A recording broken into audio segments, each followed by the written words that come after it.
Honestly, this was probably my favorite episode so far. I know I said the same thing about episode 3, and what was done with Zora's fight will always be incredible, but episode 5 was simply wild in the absolutely best way possible. I feel like if I made a list of my favorite moments in season 2 so far, then half of those moments would come from this episode. But before I continue this discussion, a few quick reminders. I'm going into season 2 blindly other than the trailers.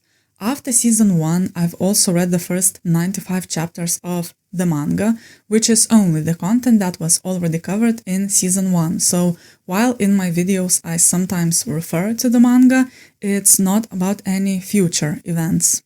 By the way, after season 2 I will continue the manga and review it as well.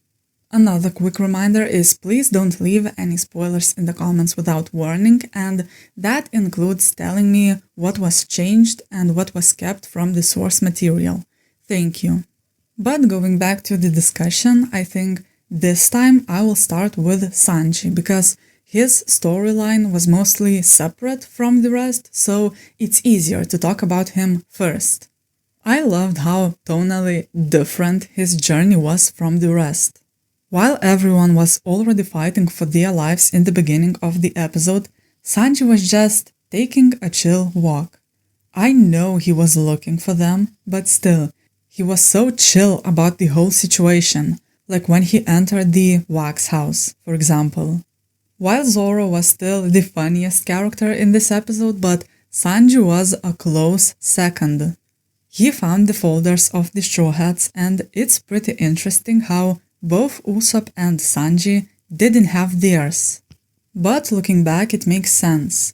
In episode 1, we saw how Baroque Works got information from Shellstown, but when the Straw Hats were in that town, Sanji and Usopp weren't part of the crew yet. I don't think I said anything about the wax house in my last review, but the design of it was very interesting. There were quite a few real-world paintings, I'm assuming all from Baroque era, only wax versions of them, like for example, girl with a pearl earring that I think most people can recognize. That's such a unique set design choice, and just in general, all sets in One Piece are absolutely stunning. You can clearly see that the team thinks about every single detail. That's where Mr. Zero calls and Sanji picks up the transponder snail. Sanji was so smart here for guessing who he was talking to, and I have to say that his conversation with Mr. Zero was one of my favorite scenes in this episode. This was a great introduction to a villain, where they showed enough to build anticipation, but not too much to remove the mystery. Before I get into any specific details about this conversation, I have to say that I already know that this guy's name is Crocodile. I mentioned it in my other videos, but over the years I heard some names from One Piece without context, Crocodile being one of them, so now I'm discovering what's the context behind that name. To be fair, his name is kind of obvious. If a wall with an entire circle of crocodiles doesn't give it away, then I don't know what would. But other than the name, I know nothing about this character. We saw how he destroyed a lily flower with his touch, so it looks like he has a very dangerous power.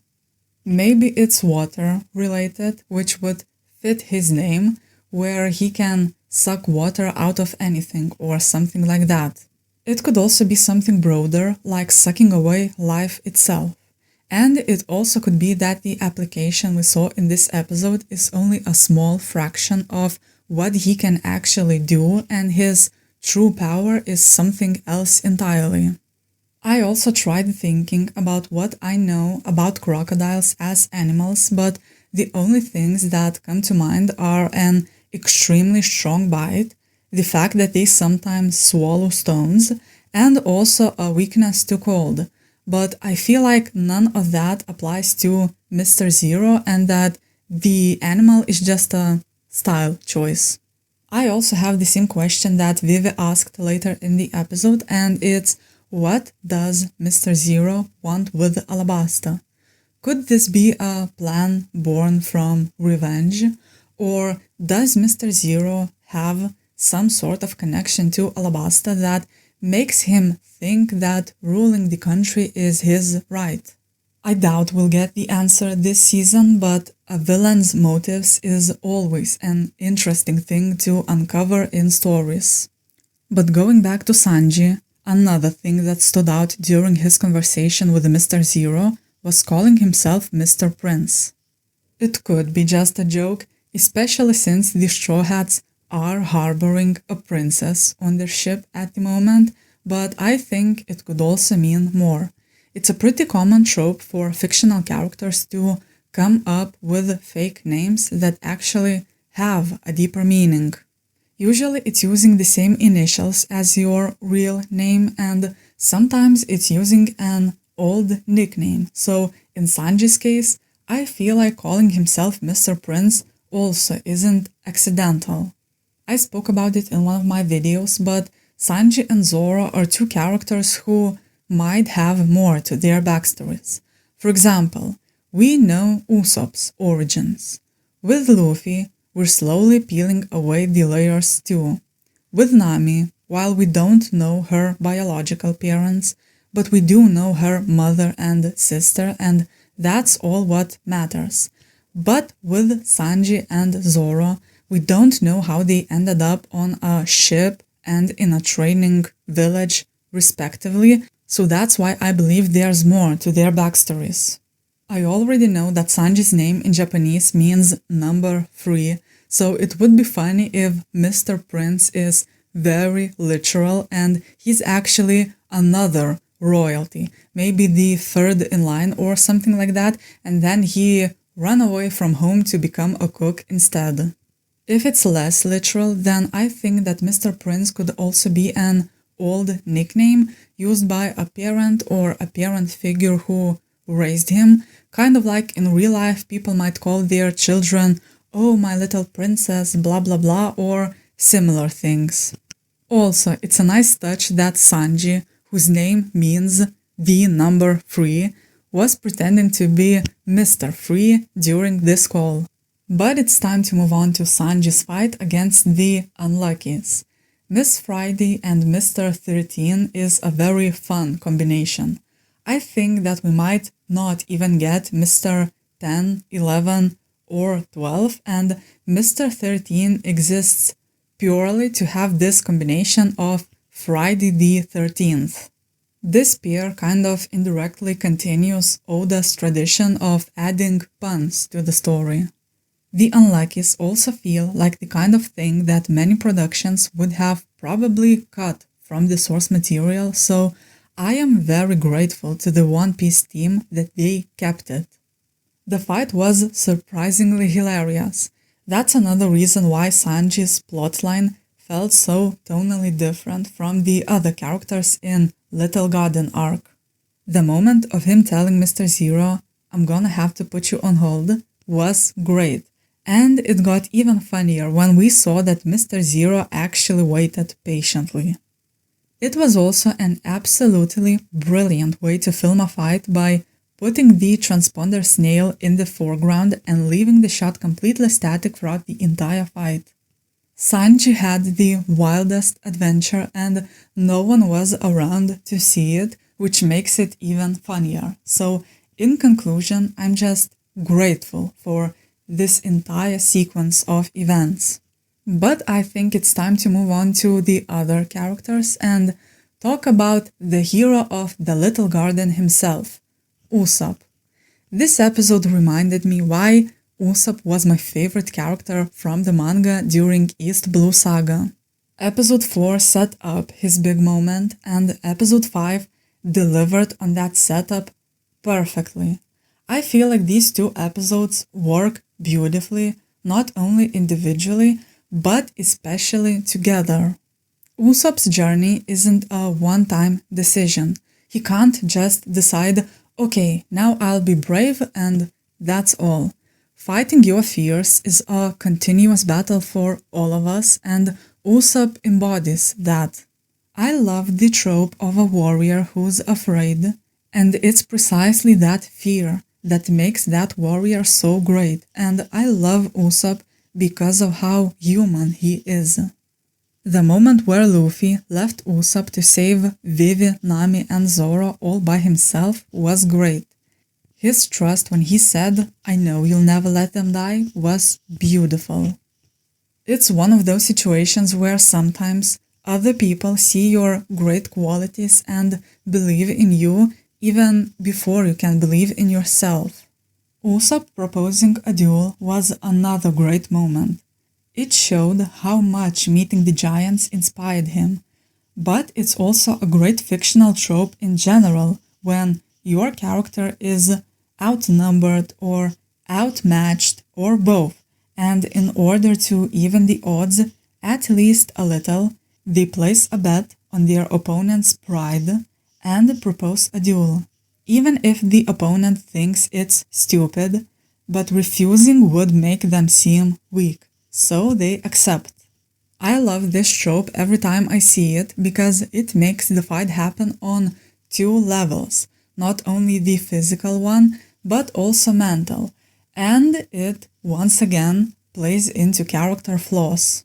These characters lose because they are prideful, not because they're incompetent, and if you've seen any of my other videos, then you probably already know how much I love to see characters fall because of their personality flaws. My next point isn't directly related to Usopp, but I wanted to point out one production detail. His fight, from the moment when the wax fully covered Vivi, Nami, and Zoro, to the moment when Usopp freed them, lasted exactly 4 minutes. And that's the limit when human brain begins sustaining permanent damage without oxygen. I always appreciate when production teams take that into account and don't make their fights on screen longer than they realistically could be within the fictional world. And I know that the characters in One Piece are unbelievably durable, and even in this episode of the show, Usopp took a few hits to the head that should have realistically killed him, but still. There are moments when your audiences can suspend their disbelief and moments where it's better to be realistic. And I think that suffocation is one of those things where it's better to choose a more realistic route. But going back to Usopp, I loved his fight. I loved how he didn't pull out some crazy move and instead he simply did what he already knew he could do. After being freed, Zoro immediately said, "Thanks for saving us," and even later in the ship made a toast to Usopp. And this acknowledgement was so important to me. It wasn't Nami or Vivi, but specifically Zoro, this monster fighter who celebrated Usopp's heroism. I don't know how to put my feelings into words, but I hope that you still get what I mean when I say that this acknowledgement was very important to me. And while I'm on the topic of Usopp and Zoro, it's great how freeing everyone was in the end of Usopp's fight, and he saved Zoro again by redirecting Mr. Five's bullet, which was crazy by the way, and then he saved Zoro one more time by freeing his legs. The moment when Usopp set Zoro's swords on fire was epic. I bet that this combo was taken straight from the manga, and I would be genuinely shocked if it's an original show-only move. Before this whole fight, Usopp also saved Luffy from Miss Golden Week, but I think I'll expand on that a bit when I talk about Luffy's journey this episode. To end this portion about Usopp, I just want to highlight one comedic moment. When he found Sanji's apron that was bloody from the T-Rex, Usopp was like, "Sanji, they got you too." It was so funny to me. But Now let's move on to Nami, Vivi, and Zora. Even if they were trapped for most of the episode, their side of events was still just as interesting to watch.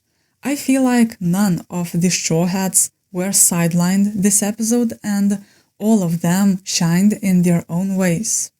Zora was hilarious, especially in the beginning of the episode. It's so funny how even when under the influence of the giggly paint, Zora was still constantly talking about Sanji. He once again said that Sanji was lost when it's Zora himself, whose middle name is Mr. I have a great sense of direction. I'm kind of surprised how instead of getting old or repetitive, their dynamic just keeps getting better and better. These two keep fighting even when separated from each other. Like when Sanji tossed away Zora's file after the first glimpse, or how he called out everyone's names normally when he was searching for them, but with Zora he just mumbled Mosshead. But let's get back on topic. I loved Nami's plan how to free Zora from Miss Goldenweek's influence. Sure, it didn't work immediately because that wax is like steel, but it allowed Zora to fight later on, so it still counts.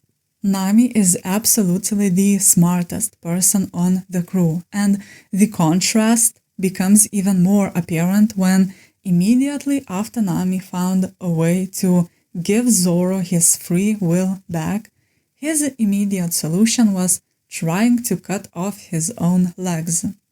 I love how dramatic that boy always is.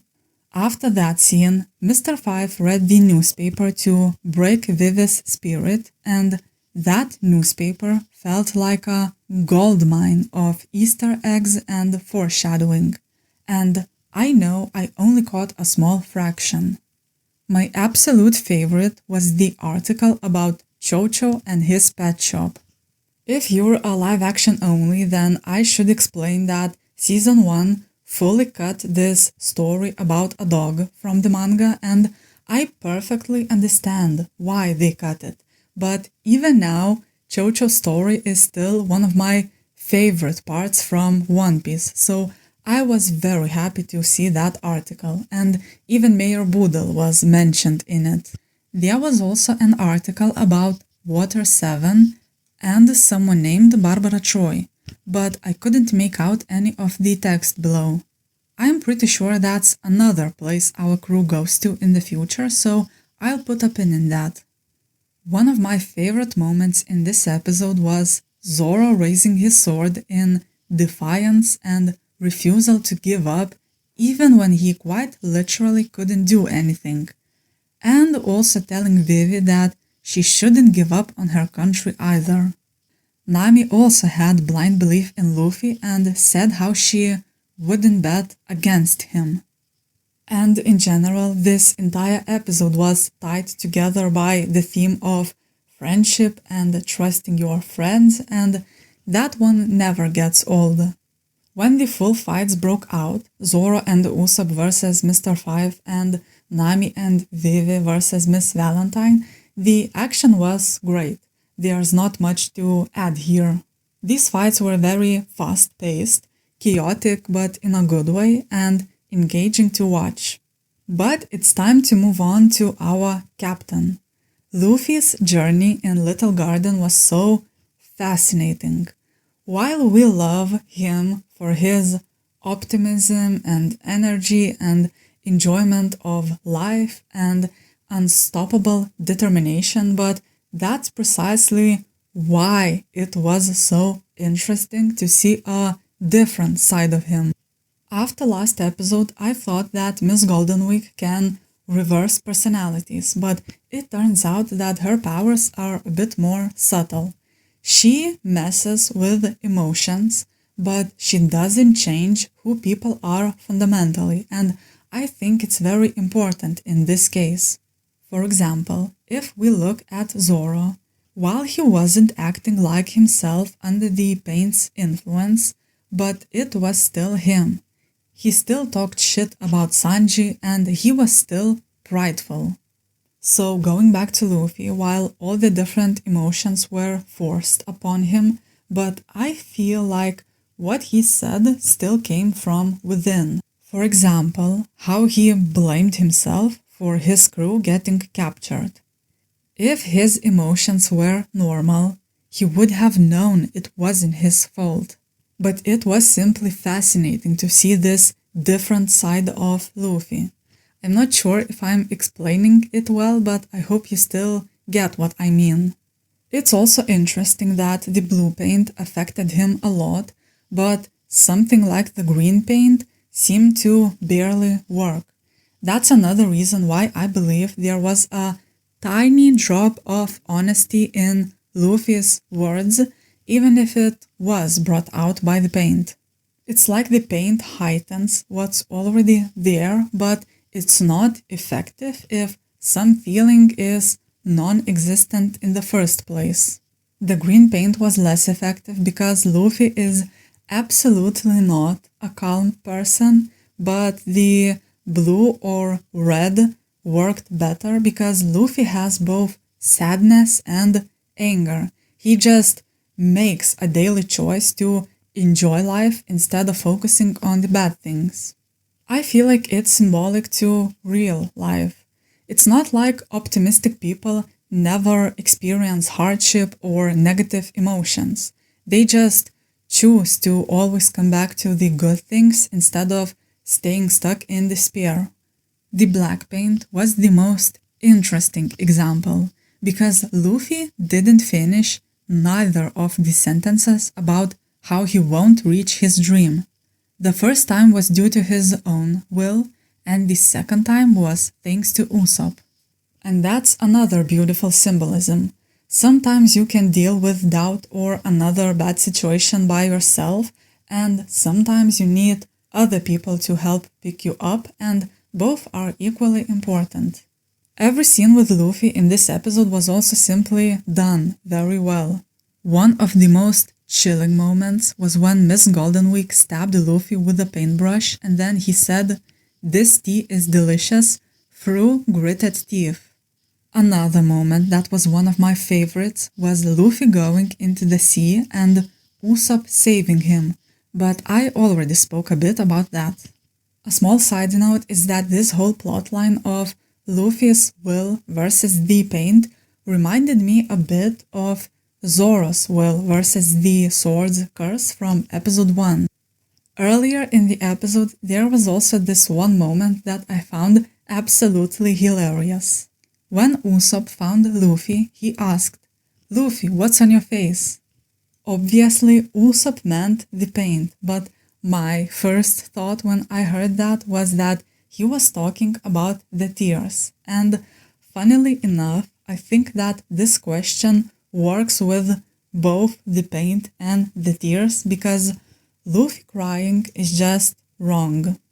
After that, Usopp also said Captains Usopp and Luffy, just like Yasopp and Shanks. These lines were both funny in how Usopp said captains plural and also very sweet. I just love how every Straw Hat has some meaningful moments with every other Straw Hat. They all feel like a true family, and I am so happy that One Piece isn't falling into the same trap that many stories that attempt to write found family do, and that is pairing characters up or dividing them into smaller groups instead of creating meaningful connections between absolutely all of them. But let's go back to Luffy, because after dealing with Miss Goldenweek, he also fought Mr. Free. I found that fight very creative and also creepy with all the wax clones.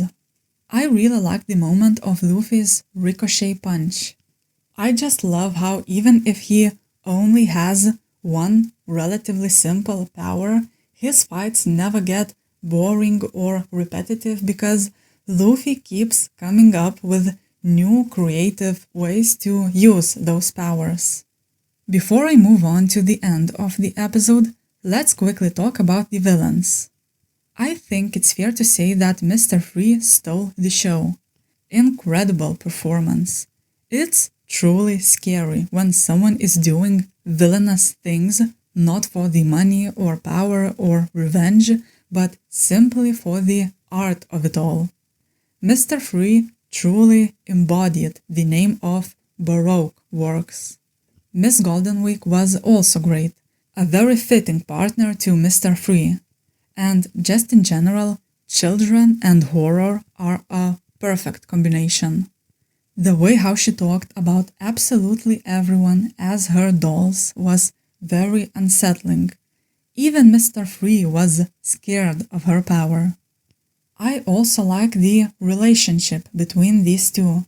You could feel that they had been working together for a while now. It was also a hilarious moment when Usopp was listening in and stepped on a twig, but Mr. Free and Miss Goldenweek just ignored him. That's a fun subversion of a trope because really there's a million things that can cause all kinds of noises in a forest, and it's only natural that your first assumption would be, oh, it's a squirrel or something, and not that someone's watching you. The last Baroque Works agent I want to mention is Miss Valentine. It was so funny when she took Usopp's bait and screamed, "I am incredibly sweet." All I could think of was the question, is that why you're always dressed like a lemon, darling? I'm assuming we won't see her again, but she had a very entertaining personality and was always fun to watch. But let's finally move on to the post-battle stuff. It was hilarious how no one was allowing Luffy to even touch the eternal pose that's set to Alabasta. Obviously, he wouldn't break this one. His moment with Vivi on the ship was incredibly sweet. How he told her she didn't even have to ask to take her home, and Nami reiterated her words, "When you see it, you see it." Also, Nami and Vivi's relationship is great, and I am so happy that this season is giving us something like this. I relate to Nami in the fact that ever since my teenage years, I was always hanging out with the boys instead of other girls, but forming at least one close friendship with another girl is seriously irreplaceable, so I love how One Piece portrays that experience. It doesn't matter how much Nami loves her boys, but having another girl on the crew is very important, especially when she never had other girlfriends. Sure, she had a sister, but that doesn't really fully count. And the first girlfriend that Nami made was Kaya, and even then it was a show-only addition and wasn't explored in the manga at all. With Vivi, I'm hoping that this friendship is a part of the manga too and not just something for the live action. The giants were another wonderful thing, just like in episode 4. Usopp's conversation with Brogy was yet another one of my favorite moments in this episode, and also the giants were super funny at the end of the episode. I love how Dory is a sweetheart and how he always talks to Vivi. They also made a very funny joke by saying that Usopp would stand out a little in Elbaf. There was also the whole giant goldfish situation. When I watched the trailer, I thought that it was a giant shrimp, but a goldfish works just as well. A cool detail is that in Season 1, Usopp told a story about battling a giant goldfish, so it's very cool how it came true at least partially.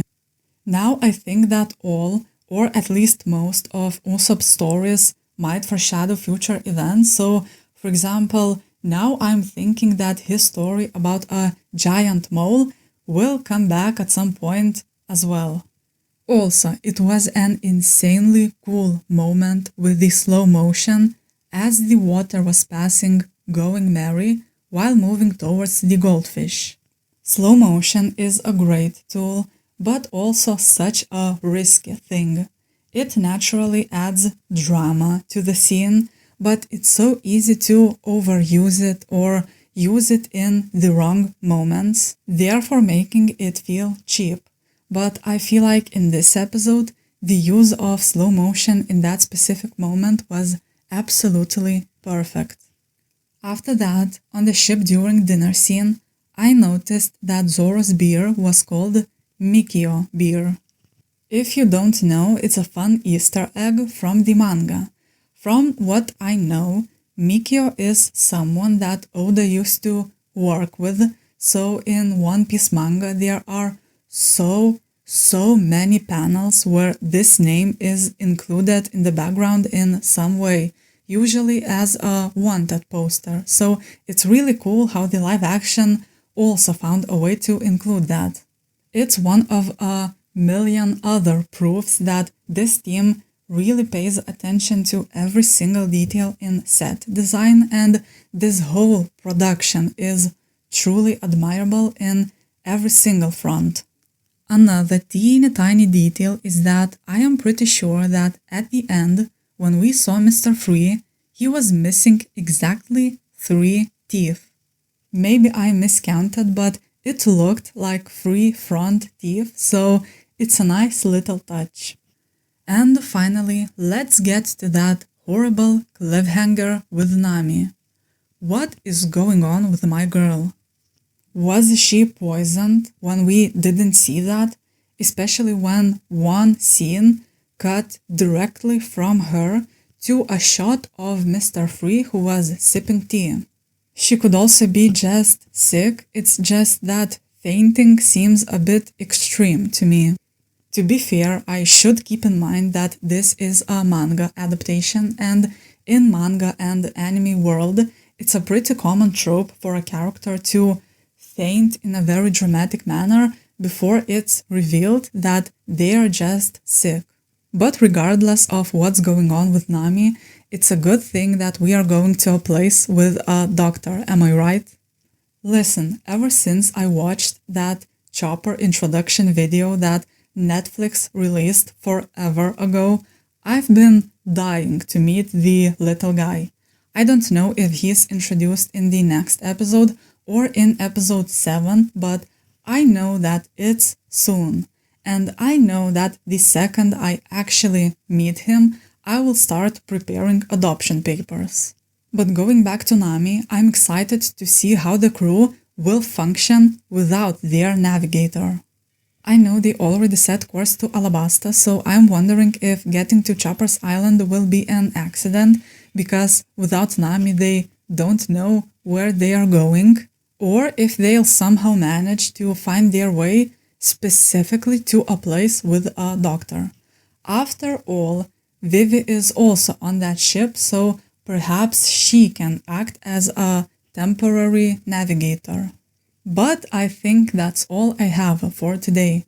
I'm very excited to watch the rest of the season, while at the same time I'm putting it off a little bit because I don't want the season to end just yet. But anyway, thank you for listening. If you're interested, you can subscribe.